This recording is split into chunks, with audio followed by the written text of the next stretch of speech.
अस्सलाम वालेकुम। आज के लेक्चर में हम एक्सरसाइज 2.2 डिस्कस करेंगे। इसमें क्वेश्चन 1 से लेकर 4 तक हम सॉल्व करेंगे। ये बिल्कुल बेसिक है और शॉर्ट से है। फर्स्ट क्वेश्चन हमारे पास है, name the properties used in the following equations. कहते हैं आपको 4 पार्ट्स दिए हुए हैं, आप इसमें बताएं कि ये कौन सी प्रॉपर्टी है। ठीक है, अब फर्स्ट क्वेश्चन देखें, 1 + 4 + 3। ठीक है, 1 + 4 + 3 = 1 + 4 + 3। तो ये हमारे पास एसोसिएटिव लॉ ऑफ एडिशन है। कैसे है, मैंने पिछले लेक्चर में सारी प्रॉपर्टीज़ आपको बताई थी। एसोसिएटिव लॉ हमारे पास किस फॉर्म में होती है, a + b + c = a + b + c। तो ये किस फॉर्म में, देखिए पहले a वैल्यू हो गई 1 + 4 + 3, ये हो गया। फिर a + b 1 + 4 + 3, तो ये हमारे पास है एसोसिएटिव लॉ। सेकंड देखिए, 5 × a + b = 5a + 5b। आपने ये प्रॉपर्टीज़ याद करनी है तो आप ये खुद सॉल्व कर सकते हैं। ये हमारे पास डिस्ट्रीब्यूटिव लॉ ऑफ मल्टीप्लिकेशन है। कैसे है हमारे पास distributive law of multiplication? Distributive law of multiplication का क्या फार्मूला था हमारे पास, a × b + c = ab + ac। अगर इस फॉर्म में होगा तो वो हमारे पास distributive law of multiplication over addition होगा। मल्टीप्लिकेशन ओवर एडिशन कैसे कि इसमें एडिशन भी आ रही है और मल्टीप्लिकेशन भी आ रही है, तो इसको बोलेंगे distributive law of multiplication over addition. Next है a + 0 = 0 + a। अगर हमारे पास a + 0 = 0 + a के, तो उसका आंसर इक्वल आना चाहिए a के। ये हमारे पास है एडिटिव आइडेंटिटी प्रॉपर्टी। क्योंकि अगर हम 0 ऐड करते हैं ना किसी रियल नंबर के साथ, तो वो नंबर जो है चेंज हो जाते हैं। अच्छा, पार्ट 4 देखिए, 5 × 1 / 5 = 1 / 5 × 5 = 1।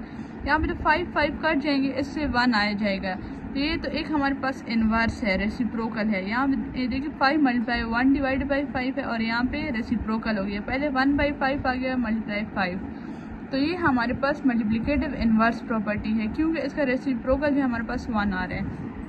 अब क्वेश्चन 2 देखें, ये सॉल्व दिए हुए हैं 4 इक्वेशंस। कहते हैं जो मिसिंग नंबर्स हैं वो आप लिखें।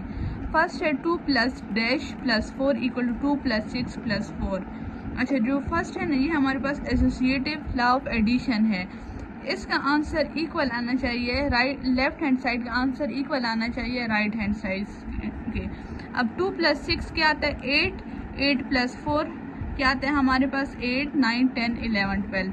तो हम यहाँ पे ऐसे क्या ऐड करें 4 के साथ कि हमारे पास 12 आए, तो यहाँ हम 6 ऐड करेंगे, हमारे पास 12 आएगा। 6 + 4 क्या आते हैं, 6 7 8 9 10 10 + 2 12, और ये हमारे पास एसोसिएटिव लॉ ऑफ एडिशन है। सेकंड देखें, 7 × 4 + 2 = 13 आता है। तो कहते हैं अगर हम 7 + 4 + 2 को ऐड करें तो क्या आएगा, तो इसको भी ऐड करने से 13 आता है।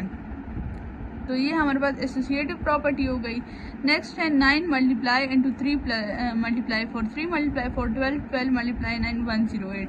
तो फिर आगे हम ये इक्वेशन दिए कि इसको मल्टीप्लाई करने से क्या आएगा, तो 9 × 3 क्या आता है, 27 27 × 4 से आता है 108। ठीक है, पार्ट 4 देखें, 5 × 8 × 9। कहते हैं इसको मल्टीप्लाई करने से जो आंसर आएगा वो इससे भी आना चाहिए।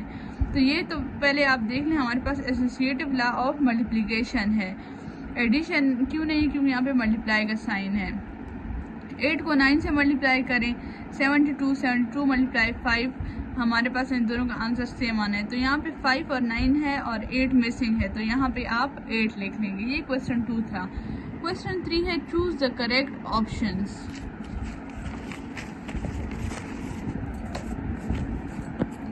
पहला क्वेश्चन है, 8 × 6 × 7 = what?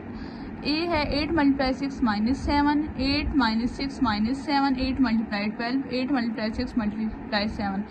आंसर डी हमारे पास करेक्ट है। क्यों है, अगर इसको हम मल्टीप्लाई करेंगे और इसको करेंगे, इसका कुछ और आंसर आएगा, इसका कुछ और।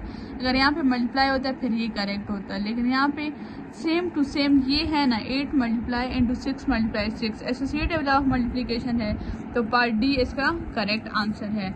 नेक्स्ट है, which one of the following illustrate the associative law of addition. कहते हैं इसमें एसोसिएटिव लॉ हमारे पास कौन सी है।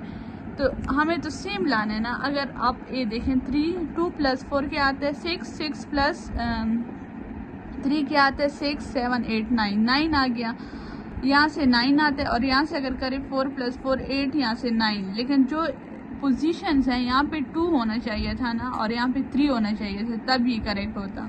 अब ये देखें 3 + 2 + 4, ये देखें ये वही ला बन गया ना, a + b + c = a + b + c। ये हमारे पास एसोसिएटिव लॉ ऑफ एडिशन है।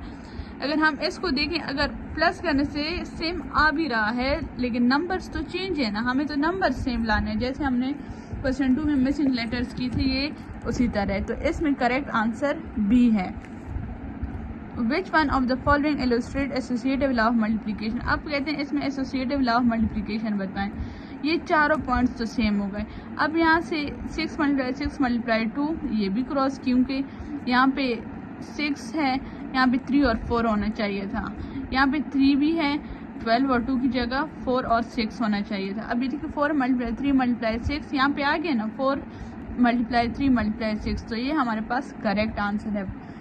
पार्ट क्वेश्चन 3 का जो सी आंसर है वो करेक्ट है। अब क्वेश्चन नंबर 4 देखिए, do this with and without using distributive property. कहते हैं इसको सॉल्व करें डिस्ट्रीब्यूटिव प्रॉपर्टी से भी और उसके बगैर भी, मतलब दोनों मेथड से। फर्स्ट क्वेश्चन आप देखें 39 × 63 + 39 × 37। पहले हम देखते हैं विदाउट यूजिंग डिस्ट्रीब्यूटिव प्रॉपर्टी। पहले आप क्या करें, फर्स्ट मल्टीप्लिकेशन को सॉल्व करें। 39 × 63 से आता है 2457। फिर सेकंड मल्टीप्लिकेशन को सॉल्व करें 39 × 37, इससे आता है 1443। बीच में कौन सा साइन है, एडिशन का है। तो जो आंसर है इनको आप ऐड कर दें, 3900 आ गया। अब आप डिस्ट्रीब्यूटिव प्रॉपर्टी के फार्मूले से सॉल्व करें तो इन दोनों में क्या कॉमन है, 39 कॉमन है, 39 कॉमन ले लिया, पीछे बच गया 63 + 37। जब आप पहले ब्रैकेट को सॉल्व करें, 63 + 37 करते हैं 100 आता है। फिर 39 को 100 से मल्टीप्लाई करें, 3900 आ गया। तो ये हमने दोनों मेथड से कर दिया। विदाउट में क्या करेंगे, पहले फर्स्ट मल्टीप्लिकेशन को सॉल्व करेंगे, फिर सेकंड को, फिर उन दोनों आंसर्स को ऐड करेंगे। अगर ऐड है तो ऐड करेंगे, सब्ट्रैक्ट होगा तो सब्ट्रैक्ट करेंगे। पार्ट 2 देखें क्वेश्चन 4 का 81 × 450। पहले फर्स्ट मल्टीप्लिकेशन मल्टीप्लाई करें तो 36450 आएगा।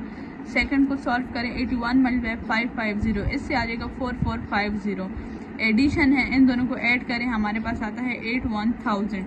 ये हमारे पास हो गया विदाउट यूजिंग। अब है विद यूजिंग डिस्ट्रीब्यूटिव प्रॉपर्टी। इन दोनों में क्या कॉमन है, दोनों मल्टीप्लिकेशन में 81 कॉमन है, 81 कॉमन ले लिया, ठीक है। मल्टीप्लाई पीछे बच गया 450 × 550, इन ऐड है बीच में, इन दोनों को ऐड कर दें, इससे आता है 1000। फिर 1000 को मल्टीप्लाई कर दें 81 से, तो इससे आ जाएगा 81,000। अब देखें 50 × 161 माइनस वाले अब आ गए हैं। विदाउट यूजिंग डिस्ट्रीब्यूटिव प्रॉपर्टी करें, पहले फर्स्ट मल्टीप्लिकेशन को सॉल्व करें। 50 × 161 से आता है 8050 और 50 × 81 से आता है 4050। अब बीच में क्या है, सब्ट्रैक्ट है, इन दोनों को सब्ट्रैक्ट कर लें तो 4000 आएगा। फिर विद यूजिंग डिस्ट्रीब्यूटिव प्रॉपर्टी करें, पहले पूरी इक्वेशन लिख ली। इन दोनों में क्या कॉमन है, दोनों इक्वेशंस में 50 कॉमन है ना, दोनों में 50 है, 50 कॉमन ले लिया, पीछे इसमें 161 बच गया माइनस इसमें 81। जब आप 161 से 81 माइनस करते हैं आपके पास 80 आता है। फिर 50 को आप 80 से मल्टीप्लाई करें तो आ जाएगा 4000। ये हमारे पास विद यूजिंग डिस्ट्रीब्यूटिव प्रॉपर्टी था। लास्ट क्वेश्चन है, क्वेश्चन का लास्ट पार्ट है। पहले विदाउट यूजिंग डिस्ट्रीब्यूटिव करें, पहले फर्स्ट इक्वेशन को सॉल्व करें, मतलब फर्स्ट मल्टीप्लिकेशन इसको बोला है। 827 को 60 मल्टीप्लाई करें, 49,620 आ गया। फिर सेकंड को सॉल्व करें तो इससे आ जाएगा 19,620। अब जो आंसर आए हैं यहाँ पे कौन सा साइन है, सब्ट्रैक्ट है, तो इन दोनों को सब्ट्रैक्ट कर लें। सब्ट्रैक्ट करेंगे आपके पास आएगा 30,000। ये था विदाउट यूजिंग डिस्ट्रीब्यूटिव। अब करेंगे with using distributive property. Equation लिख ली, इन दोनों में क्या कॉमन है, हमारे पास 60 कॉमन है ना, 60 कॉमन ले लें। फिर क्या बच गया 827 माइनस 327। जब आप इसको इससे माइनस करेंगे इससे आएगा 500। आप 60 को 500 से मल्टीप्लाई करें, आ जाएगा 30,000। मैं दोबारा रिपीट करती हूँ, समरी बताती हूँ। विदाउट यूजिंग डिस्ट्रीब्यूटिव में क्या करेंगे, पहले फर्स्ट मल्टीप्लिकेशन को सॉल्व करेंगे, फिर सेकंड को, फिर उनकी जो आंसर्स होंगे उसको ऐड या सब्ट्रैक्ट करेंगे। ये है विदाउट यूजिंग डिस्ट्रीब्यूटिव प्रॉपर्टी में। विद यूजिंग डिस्ट्रीब्यूटिव प्रॉपर्टी में सबसे पहला फर्स्ट स्टेप क्या है, इक्वेशन को लिखें। सेकंड स्टेप है जो कॉमन होगा दोनों इक्वेशन में वो लिखेंगे। फिर जो सब्ट्रैक्ट या ऐड करना होगा वो करेंगे, मीन्स ब्रैकेट को सॉल्व करेंगे। उसके बाद मल्टीप्लाई करेंगे और आंसर आ जाएगा। ये हमारी एक्सरसाइज 2.2 थी। अल्लाह हाफिज़।